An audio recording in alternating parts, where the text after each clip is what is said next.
통장을 들여다보면 분명 큰일은 없었는데 돈이 또 비어있는 달이 있지요. 큰돈 쓴 기억도 없고 사치 부린 적도 없는데 이상하게 잔고는 줄어 있습니다. 혹시 이런 적 있으셨나요? 이번 달엔 도대체 어디에 쓴 거지 하며 명세서를 다시 한번 들여다보는 그 순간 말입니다. 은퇴 전에는 누구나 이런 계산을 합니다. 한 달에 이만큼이면 그래도 살만하겠지. 큰 지출만 조심하면 되겠지. 그런데 막상 살아보면 이상하게 달라요. 큰 지출이 문제가 아니라 작은 돈들이 사방에서 조용히 새나가고 있는 겁니다. 오늘 이 시간만큼은 그 새는 곳을 같이 한번 들여다보려고 합니다.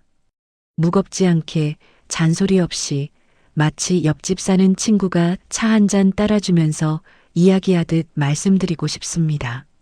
먼저 한 가지만 기억해 주셨으면 좋겠습니다.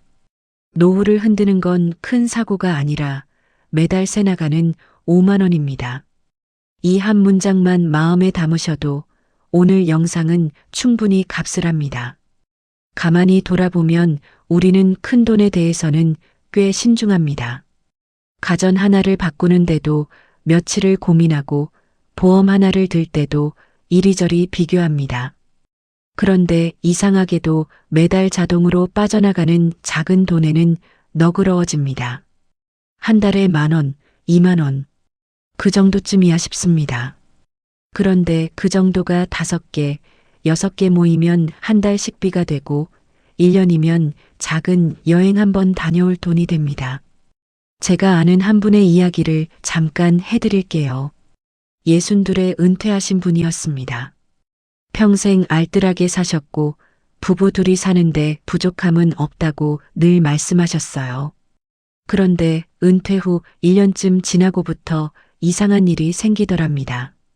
분명 외식도 줄였고 옷도 거의 안 사는데 매달 통장이 빠듯한 거예요. 답답한 마음에 한 달 결제 내역을 처음부터 끝까지 한 줄씩 적어봤다고 합니다. 그러고는 한참을 멍하게 앉아 계셨답니다. 뭐가 있었길래 그러셨을까요? 별것 아니었습니다. 몇 년 전에 자녀가 가입해준 영상 서비스, 한번 보고 안 보는 음악 앱, 누가 권해서 들어둔 작은 보험 하나 쓰지도 않는 휴대폰 부가 서비스 2개, 자동 갱신되고 있던 가게 멤버십. 한 줄씩은 정말 사소했어요. 그런데 그게 다 합쳐지니 한 달에 식비 한 주치가 되더라는 겁니다. 1년이면 손주 용돈 몇 번을 줄 수 있는 돈이고요. 이분이 그날 하신 말씀이 참 마음에 남았습니다. 큰 데서 무너진 게 아니라 모르는 새 작은 곳에서 새고 있었구나.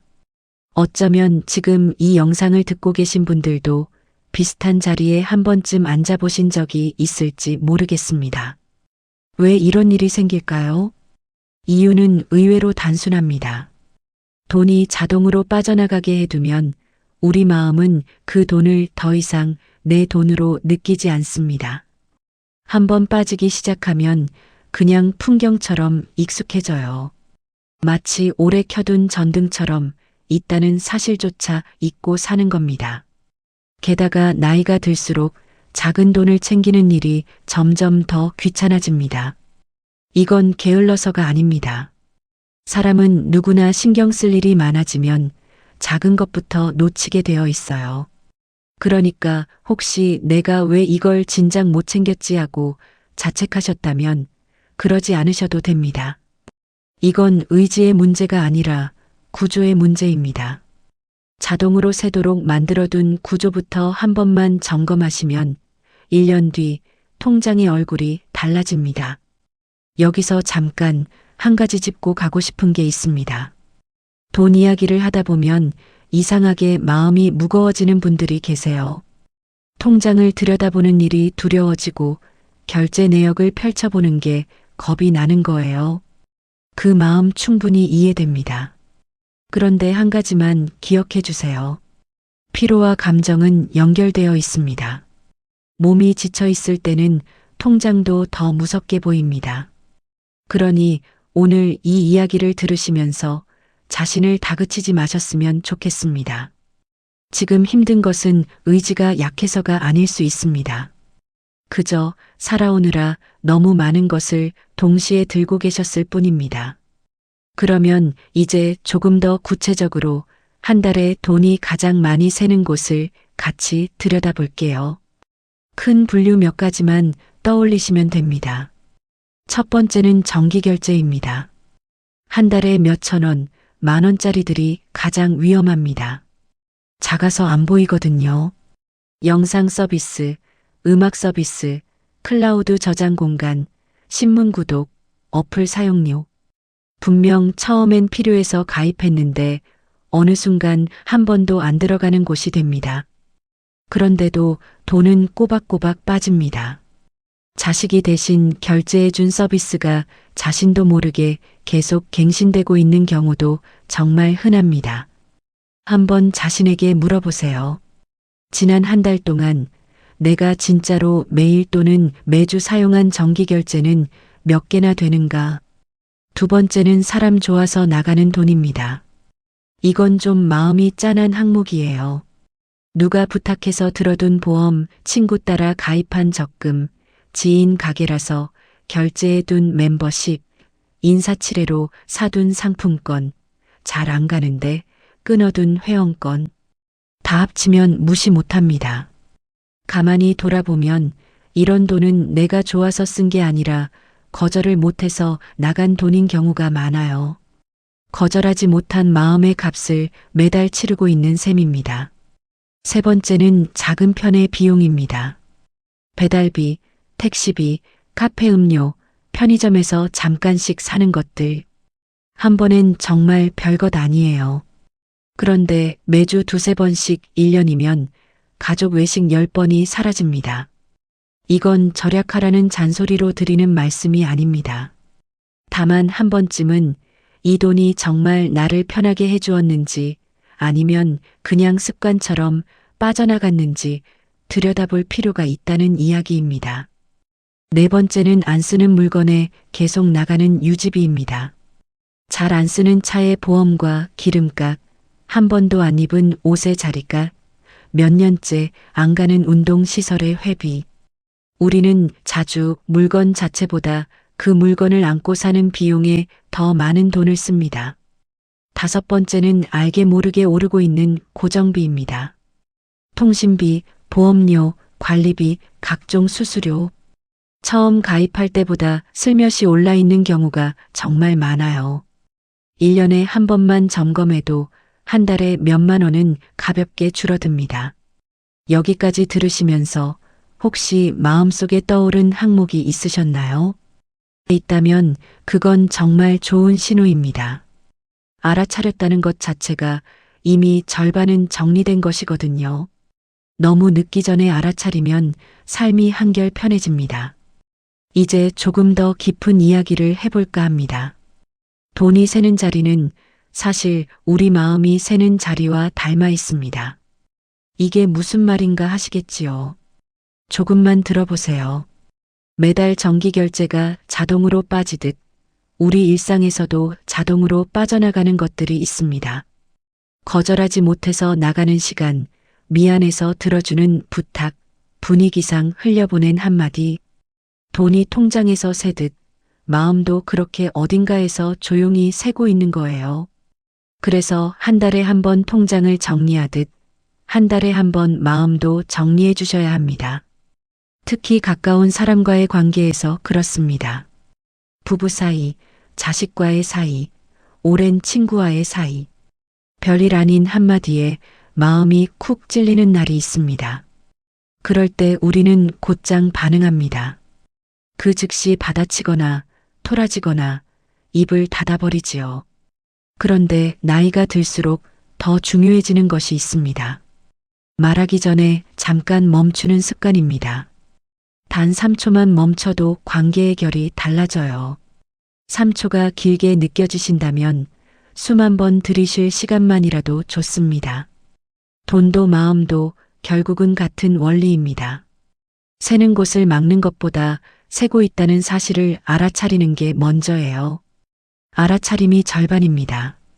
그 다음은 정말 작은 행동 하나면 됩니다. 잠깐 호흡 한번 고르고 가셔도 좋습니다. 여기까지 들으시면서 마음이 좀 무거워지셨다면 그건 자연스러운 일입니다. 살아온 세월을 한 번에 돌아보는 일이니까요. 그러나 자책하실 필요는 없습니다. 나이가 들수록 회복의 순서가 중요합니다. 무조건 의지로 밀어붙이는 게 아니라 작은 것부터 천천히 정리해 나가는 거예요. 통장도 관계도 감정도 똑같습니다. 이제 조금 가벼운 자가 점검을 같이 해보면 좋겠습니다. 부담 없이 마음속으로만 답해 보셔도 됩니다. 첫째, 지난 한 달 내 통장에서 자동으로 빠진 돈 중에 이름조차 가물가물한 항목이 있는가? 둘째, 가입한 보험 중에 내가 내용을 정확히 설명할 수 있는 게 몇 개나 되는가? 셋째, 거절하지 못해서 들고 있는 멤버십이나 정기 모임이 있는가? 넷째, 지난 일주일 동안 무심코 결제한 작은 돈 중에 다시 떠올려도 만족스러운 지출은 몇 번이었는가? 다섯째, 마음이 새는 자리, 즉 자꾸 서운하고 자꾸 끌려가는 관계가 어디인지 짚이는 곳이 있는가? 이 5가지 중에 한 가지라도 마음에 걸리는 게 있다면 그곳이 오늘 정리해야 할 자리입니다. 다 한꺼번에 손대지 마세요. 딱 하나면 됩니다. 이쯤에서 이런 생각이 드실 수도 있습니다. 그래서 결국 아껴 쓰라는 얘기 아니야? 아닙니다. 오늘 드리고 싶은 말씀은 그게 아니에요. 무작정 아끼라는 이야기는 누구나 합니다. 그런데 그렇게 살면 노년이 너무 팍팍해집니다. 우리에게 필요한 건 절약이 아니라 정돈입니다. 새고 있는 곳만 막아주면 오히려 쓰고 싶은 곳에는 더 자유롭게 쓸 수 있어요. 손주에게 용돈도 더 편하게 줄 수 있고 가끔은 좋은 식당에서 부부끼리 식사할 여유도 생깁니다. 새는 돈을 막는 일은 인색하게 사는 일이 아니라 오히려 넉넉하게 사는 길입니다. 은퇴 후의 돈은 버는 돈이 아니라 지키는 돈입니다. 그리고 지키는 가장 좋은 방법은 모르는 새 빠져나가는 것을 알아차리는 일입니다. 자, 이제 오늘 하나만 해보자는 이야기를 드릴게요. 거창한 거 아닙니다. 영상 다 듣고 나서 휴대폰을 한 번만 열어보세요. 그리고 결제 내역을 천천히 한 줄 한 줄 내려가 보세요. 그 안에서 한 달째 혹은 그보다 더 오래 사용하지 않은 정기결제 딱 하나만 찾으시면 됩니다. 그리고 그 하나만 해지해 보세요. 여러 개를 한꺼번에 하지 마세요. 한꺼번에 정리하려고 하면 머리가 아파져서 결국 또 미루게 됩니다. 오늘은 단 하나면 충분합니다. 그 하나가 10,000원이든 5,000원이든 상관없어요. 중요한 건 금액이 아니라 내 손으로 처음 한번 정리를 시작했다는 사실입니다. 그 작은 한 번이 1년 뒤 통장의 얼굴을 바꿉니다. 그리고 더 중요한 건 통장보다 먼저 마음이 가벼워진다는 것입니다. 오늘 이야기를 들으면서 어떤 항목이 가장 먼저 떠오르셨는지 궁금합니다. 정기결제였을까요? 아니면 누가 부탁해서 들어둔 보험이었을까요? 혹시 사람이 좋아서 거절 못하고 매달 나가는 어떤 돈이었을까요? 댓글로 살짝 남겨주시면 같은 고민을 가진 다른 분들에게도 큰 위로가 될 겁니다. 누군가의 한 줄이 또 다른 누군가의 통장을 지켜주기도 하거든요. 오늘 하루도 큰 결심 말고 작은 정돈 하나만 해보시기를 바랍니다. 통장도 마음도 한꺼번에 비우지 않아도 괜찮습니다. 천천히 새는 자리부터 한 군데씩 그렇게 정돈된 하루가 쌓이면 어느 날 문득 통장을 열었을 때 예전보다 조금 환해진 숫자를 마주하시게 될 거예요. 그리고 그 환한 숫자보다 더 환해진 자신의 표정을 거울 앞에서 만나시게 될 겁니다. 오늘도 끝까지 들어주셔서 고맙습니다. 편안한 저녁 보내세요.